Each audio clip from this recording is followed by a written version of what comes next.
All right.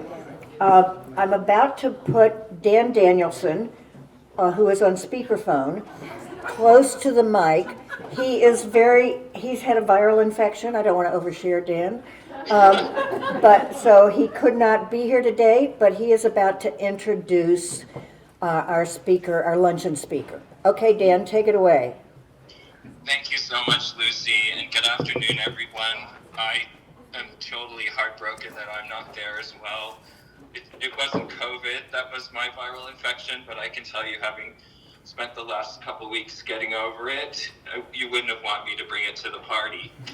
I also have to chuckle at the sort of amusing aspect of this introduction. In terms of the fact that it's cobbled together.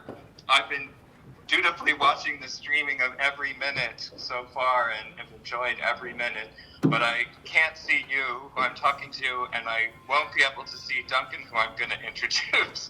But there's something about all this that strikes me as kind of both funny and also poignant in the sense of all of the long tradition of events and organizing that has been described so far in the morning and we'll hear so much more about as the afternoon goes on, both by Karl and by Duncan, from critical legal studies through Intel and ISERP and beyond.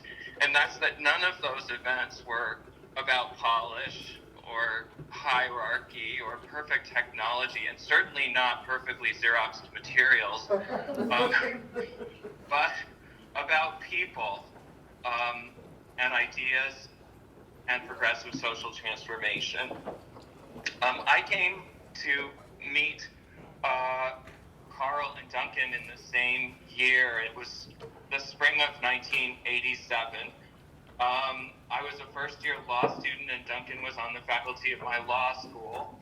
And Karl was one of the co-organizers and a speaker at what was then my first critical legal studies event, which was a conference held at Northeastern in a classroom, I think, that no longer exists. But what was stunning to me in that engagement that year with these two extraordinary men was that they were offering something, and I think Vina was putting her finger on it in her comments in the last panel about Karl. They were offering something that was more than progressive ideas or more than mentorship. They were modeling a way of being, and what felt to me at that point for the first time in my life is a way of life that I felt like I might want to pursue. And I can say some things that sort of epitomized what I saw in these two men, and many others who were involved in the collective enterprises that they were making happen. Those things included an incredible passion for ideas, progressive political solidarity,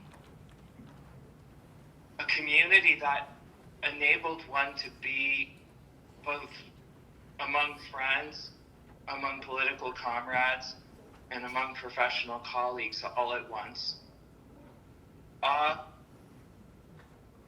shared commitment to collaborative activism and collaborative scholarship. Honest and generous critique, sometimes brutal, but always ultimately needed and given with the highest form of love and respect. And all of these things supported on a foundation of an enduring, deep friendship. And I think,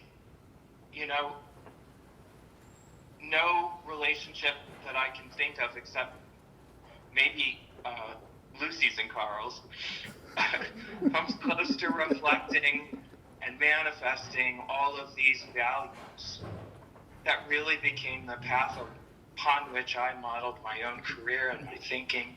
And it was clear from today how many others have similarly done so, following in Karl's path. That Karl and Duncan just epitomize these things. They're collaborators, they're comrades, they're sometimes competitors, they're colleagues, they're trusted interlocutors, they're 30-year-plus patrons of the S&S Deli, which is a small deli in Inman Square that they've both walked to for weekly meals for over 30 years, and to a lifetime of friendship. I couldn't be more honored to introduce and honor both Karl in this celebration and Duncan, the Carter Professor of General Jurisprudence Emeritus, who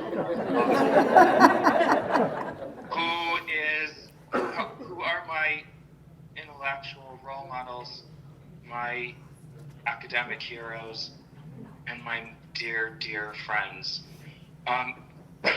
One small additional irony is that I won't be able to hear Duncan's speech, but I understand it's going to be recorded. That's so right. I'm very much looking forward to it. Without further ado, I give you Duncan Kennedy. Thank you so much for letting me participate. Thank you, Dan.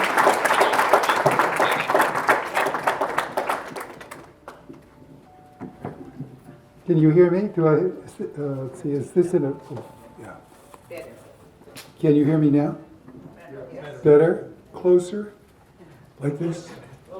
Closer. So this is an amazing event, as everyone has said, and it still continues amazing as it goes into the afternoon.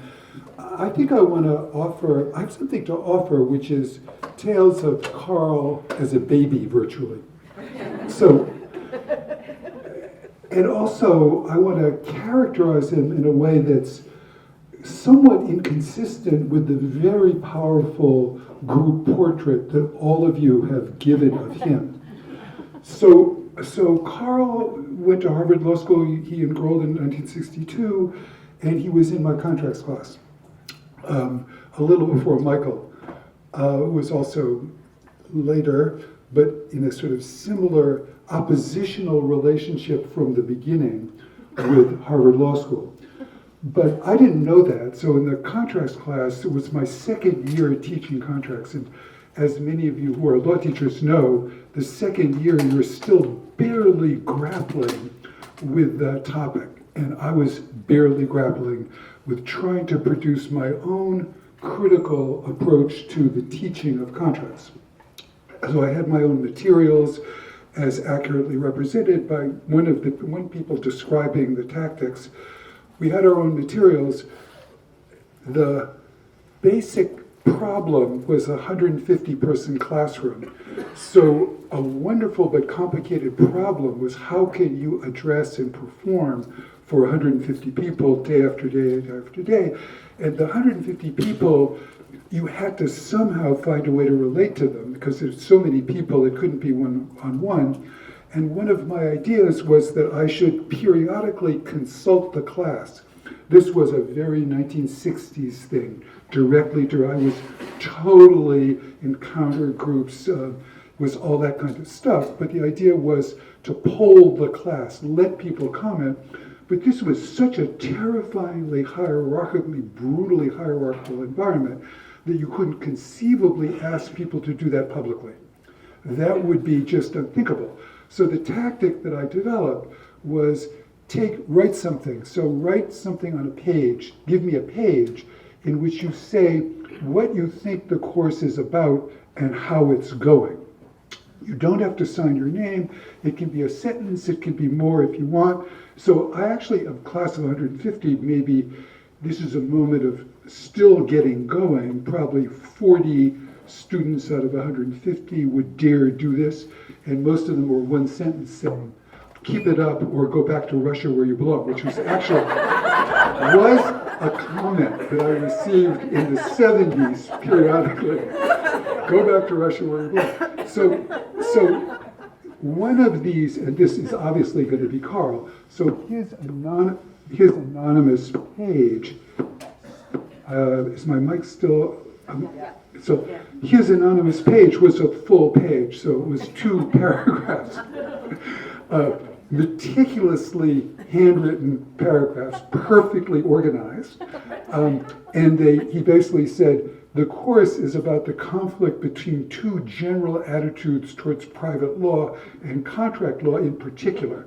The 2 attitudes, the 2 contrasting, are a classical liberal one and a more progressive or conceivably radical one in which human solidarity can infuse itself in the design of contract law.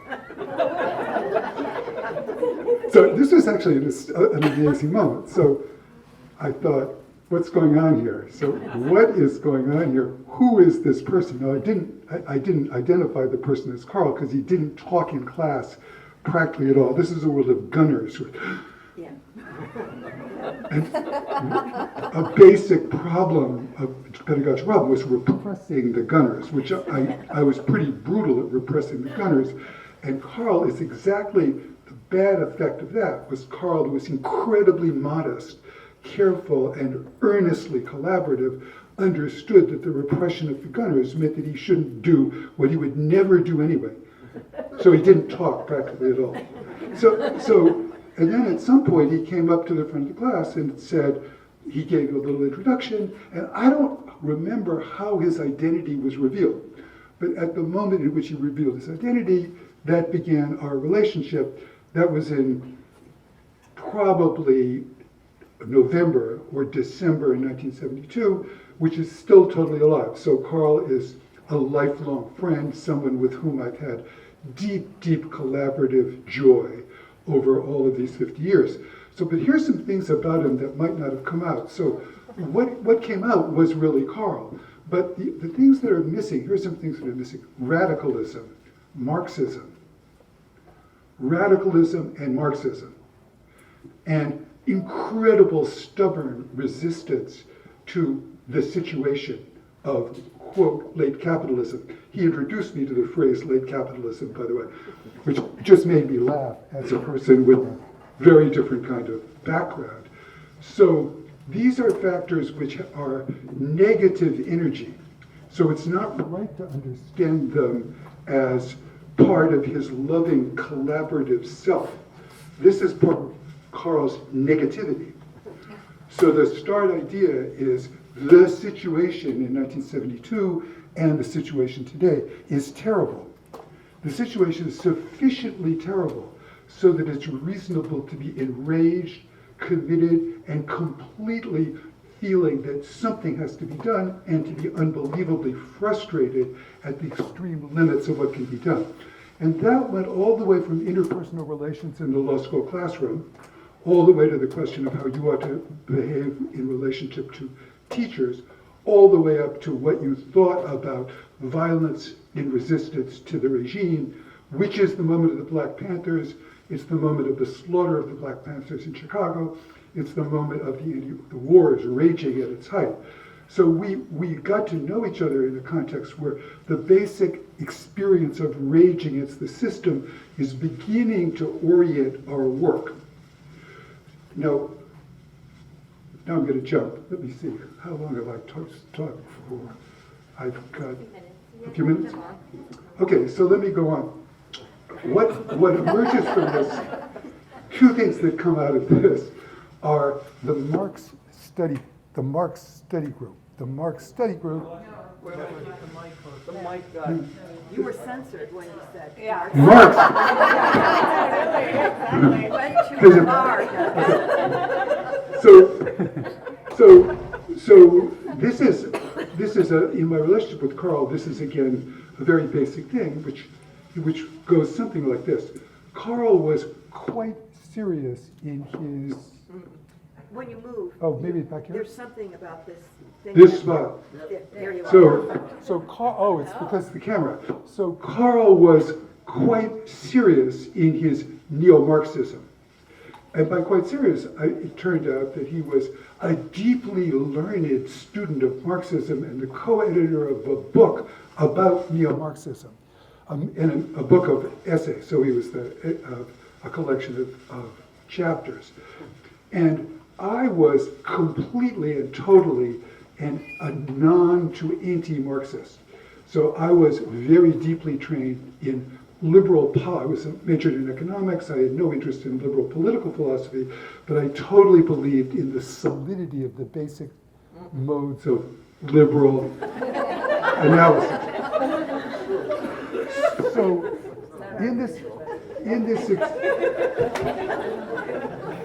experience, the way it worked was, I think we gave each other something that's really amazing. I gave him an incredibly brutal, really brutal critique of his Marxism, of the ways in which it was still tied as neo-Marxism to a lot of basic premises of the classic Marxist paradigm. So I think it could be said that I beat a lot of it out of him. But he turned me into a Marxist. So the end result of this was a common enterprise in which I was in the end, in fact, as I am today, deeply interested in, and I feel myself to be part of the tradition of Marxist, both economic and social and ideological analysis.